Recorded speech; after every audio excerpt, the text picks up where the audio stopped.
love to say that they have a clear ace and then a number 2 and a number 3, and they have more of some question marks and more of guys who feel like more middle to back of the rotation starters right now. I want to go right to the Orioles situation because we haven't gotten to go over this.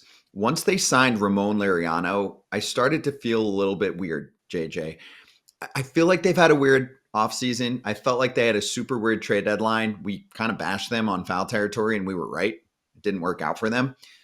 What do you think of their offseason in regards to the young pups that they have and giving them playing time? Or has the leader of their front office overhyped some of their prospects when he says that, their number 10, I'm paraphrasing here, but like their 10th best prospect is, number 1, 2, or 3 or something in other farm systems?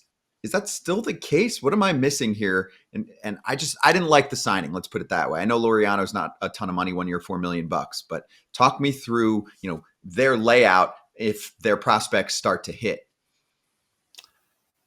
The thing I would say is we have the Orioles ranked 17th in our farm system rankings. This is not anymore this incredible farm system that is just overflowing and where all these guys going to fit. Now, that's understandable. Like if you go back just a couple of years ago and look at their 2023 top 30, their top 15 guys in that, most of them have graduated. And that's the guys that they had when they were drafting at the top. That's the Gunnar Hendersons, and that's Jackson Holliday, and that's Colton Cowser, it's Grayson Rodriguez. These are all guys who are in their lineup now. And basically I would say, except for Holliday, pretty well established. You still do have, you also traded away guys. They've traded away, you see it here, DL Hall, Connor Norby, Joey Ortiz, Kyle Stowers. These are all guys who were prominent prospects for them, and they brought back Corbin Burns. They brought back Trevor Rogers, which we'll see how well that's going to turn out.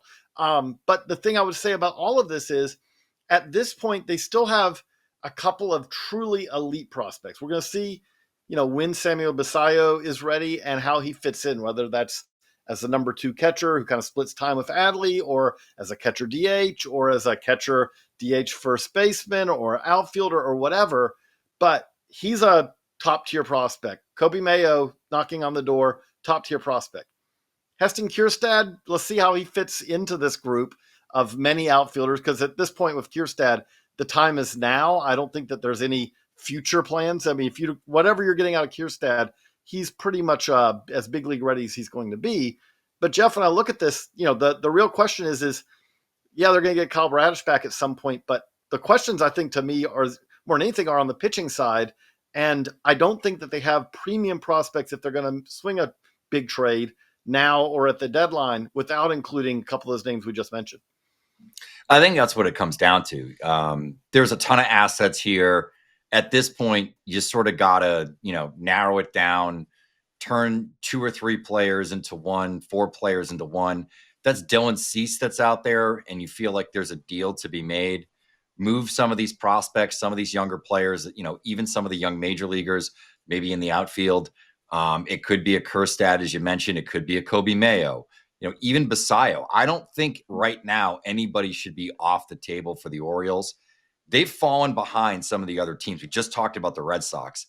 I think at this point, you can make a case that the Red Sox are better positioned to potentially win this division. They went out and they got one of the best pitchers that's out in the free agent market. That was on the trade market. The Orioles let the best pitcher on the free agent market, or one of them, walk. And, it's like you're not rebuilding anymore. You need to, reinforce this lineup. They went out and they signed, an older Japanese player who knows how many years you get out of that guy. Zach Eflin, who's consistently been injured. Grayson Rodriguez, who's consistently dealt with injuries. Charlie Morton, who's 37, 38. Is he 40? I don't know the name off, but I mean, like one of the older pitchers in baseball.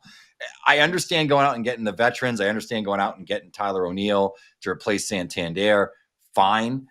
I really think that they got to package some of these players together and sort of narrow it, go out and get the big gun, whether it's Cease. At this point, we have to start putting together in the next couple of weeks who we feel had the best off seasons, who we feel had the worst off seasons. And at this moment, I honestly feel, despite them spending more money, I think the Orioles had one of the worst off seasons. They really didn't reinforce this team because we had bigger expectations for them with new ownership, with the young core that they've had, all that they've achieved over the last couple of years with these young players. They're really positioned to sort of take that next step forward and be a championship caliber roster. And they're a couple pieces away. It's just a matter of taking those assets and making the right trades and reinforcing this team and pushing forward. The fan base deserves it, frankly. I just want to point out, though, these are all still problems that could very well resolve themselves. And I say that because this is the team that 2 years ago, had a great regular season, obviously petered out in the postseason. But we just mentioned that Bradish is a guy who could be back in the second half of the season. If Grayson Rodriguez takes a step forward, if Jackson Holliday takes a step forward in his second year in the big leagues, there are if Adley Rutschman has more like the entirety of his big league career before the second half of last year, there's a lot of different ways that this team could end up being really good. I mean, there's a little bit more variance maybe than ideal. You'd love to say that they have a clear ace and then a number 2 and a number 3, and they have more of some question marks and more of guys who feel like more middle to back of the rotation starters right now. But there still are the pieces here to be right in the middle of that. I'm probably a little bit more bullish on where this Orioles team is because I just look at a team that has Gunnar Henderson and that I think is going to get more out of Jackson Holliday and has a Basayo and a Mayo coming in and guys like that. They're going to need to help the pitching staff a little bit, but they've also been really good at developing pitching. And so if that all happens, this team still could be right in the middle of that AL East race, I think. Yep, I agree with both of you. I like the team, but I also do think they didn't have a great offseason. They lost Burns and Santander, maybe reinforcements, but also I don't like them as much as Burns and Santander and feel like they have 1 or 2 playoff starters in Grayson Rodriguez and Zach Eflin. So we'll see what happens.